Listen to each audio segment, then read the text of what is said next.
The United States is also gravely concerned by reports of violence in Yemen and elsewhere.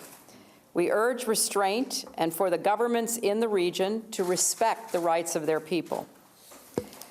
In Bahrain, we welcome King Hamed's decision to release a number of prisoners, and we look forward to implementation.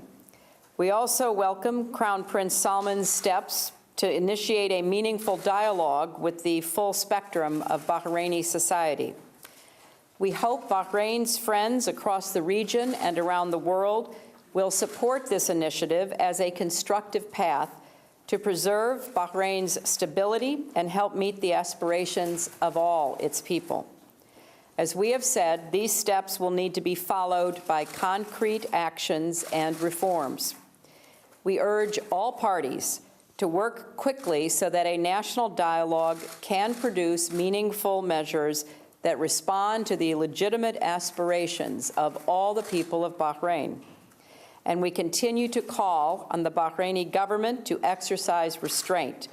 There is no place for violence against peaceful protesters. The process for a new Tunisia and for a new Egypt has only just begun. We welcome Egypt's leaders signaling their commitment to an orderly transition to a democratic government, and we look to them to take the concrete steps needed to bring about political change. And we will continue to be a supportive partner to the peoples of both countries as they seek a better future. Across the Middle East, people are calling on their governments to be more open, more accountable, and more responsive. And the United States believes it is in the interests of governments to engage peacefully and positively in addressing their demands and to work to respond to them. Without genuine progress toward open and accountable political systems, the gap between people and their governments can only grow and instability can only deepen.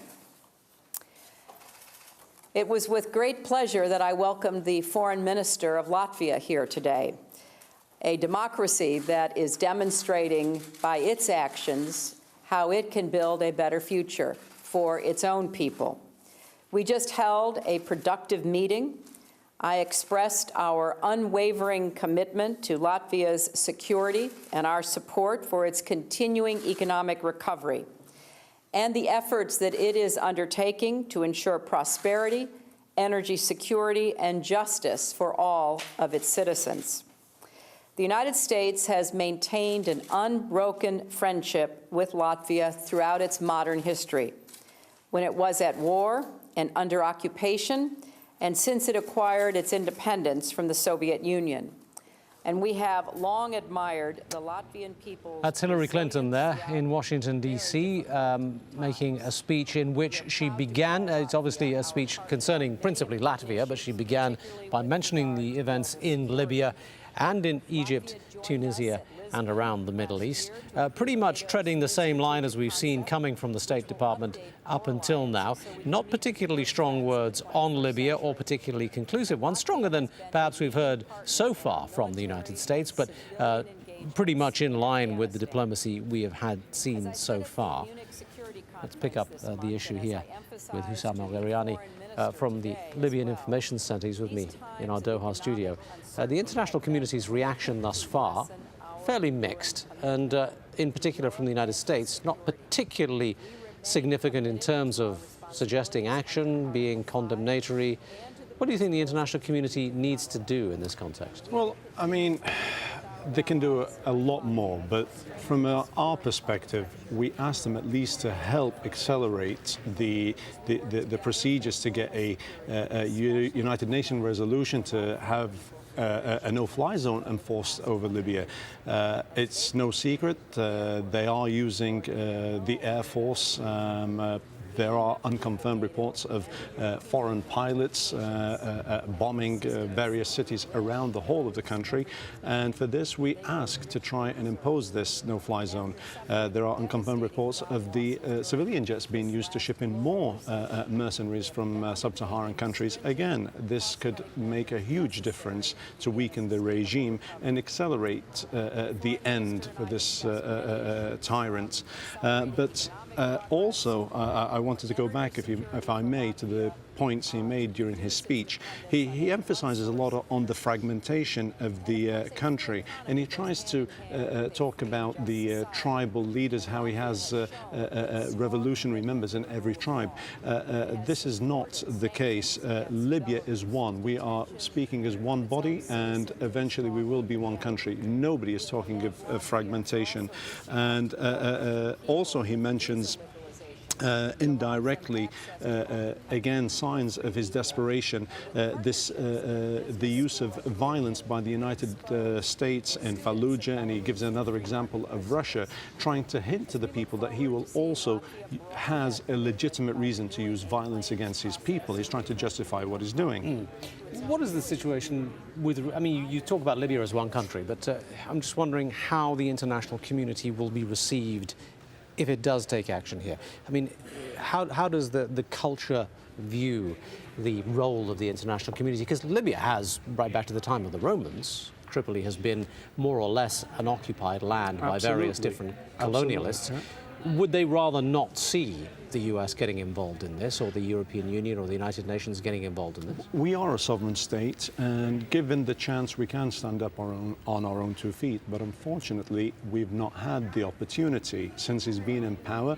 It's no secret, he has been propped up. And the whole of the systems around the Middle East were supporting, or the Western governments were supporting, what they call stability. And now they've changed their policies to democracy. So in the interest of stability, he's being propped up.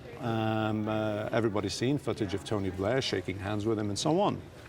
But the point I'm trying to make is this man is ultimately trying to justify the use of violence against his people by giving examples of other nations like the US and like Russia and so on. But we know it's over for him, and we would like to say that please, the international community, do what you can, pass this resolution through and allow us to move on and build the country. You say we know it's over for him. I mean, it's just one of the things that is most confusing about this whole thing, because we're not allowed access into Libya. But I just want to show you some pictures that maybe support your position on this. This is Gaddafi making his speech, the projection on a wall in Libya, and crowds throwing shoes at the projection. Again, just some of the little glimpses of life within Libya that we do have access to through the social media, through the social networks. Libyan state television all night has been showing pictures of pro-Gaddafi crowds. We don't know where they're from, where the crowd is. This is the picture now, apparently supporting Gaddafi. We don't know exactly when or where this was shot, but at the end of the day, you have to ask yourself, is there enough momentum in this movement to actually persuade him that it's over? I mean, in Egypt, it took hundreds of thousands of people turning up daily and making their presence felt. We're not really seeing that in Libya, are we? Well, to be honest with you, I don't think he can be persuaded. He is a man who has everything to lose, and he has nowhere to go.